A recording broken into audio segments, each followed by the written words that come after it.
Managing multiple environments is messy, especially when you use different data sources for different environments.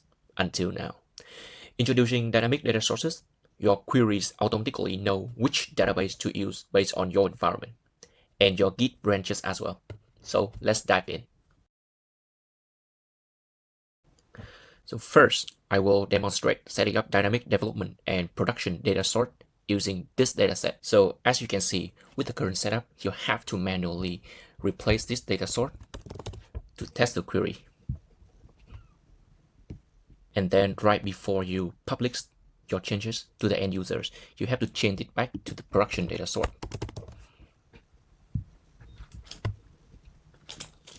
How manual is that?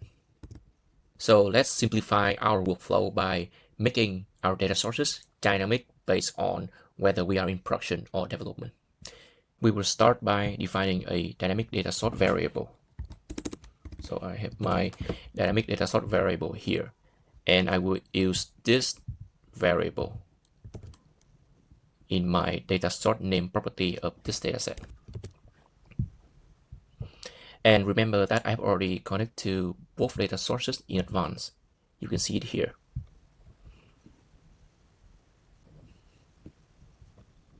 So I will commit this and publish.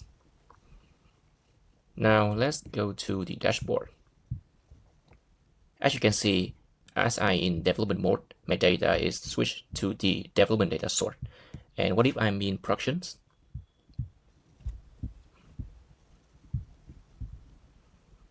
Data is automatically switched to the production data sort, even in the reportings where the end users consume the data. It's in the production data sort. So to explain the logic here, it's very simple. If you are in productions, then you use production data sort, and else you use development data sort. Very straightforward. And that is just an easy setup by environment. But do you know that you can actually set up dynamic data sources based on branches? For example, besides having dev and prod data sources, some of you might also have staging database. So if you have staging branch, here's how you can configure dynamic data sort. So I will modify my variable a bit by writing an else if. So if my current branch equal staging, for example, then I will use staging data sort. And I've already connected staging data sort here. I will now then commit and publish. And to test this, I will create a new branch called staging. And then I'm in staging branch. So let's go to the dashboard.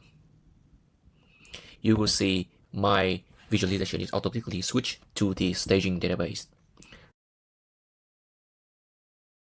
Okay, let's talk about end users. In many companies, dashboards are structurally similar across clients, differing mainly in the data they display. For example, client 1 sees data from data sort 1, while client 2 sees theirs from data sort 2. So let's set this up by using user attribute. So I have connected to both data sources, client 1 data sort and client 2 data sort, and assigning these data sort name value to each user accordingly via user attribute here and here.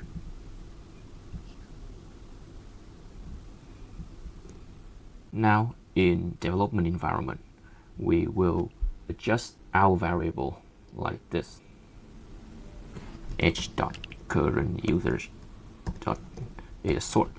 So in production, the data sort name will be updated based on the user attribute. However, for admin users who cannot set user attributes, we need a nested condition like this.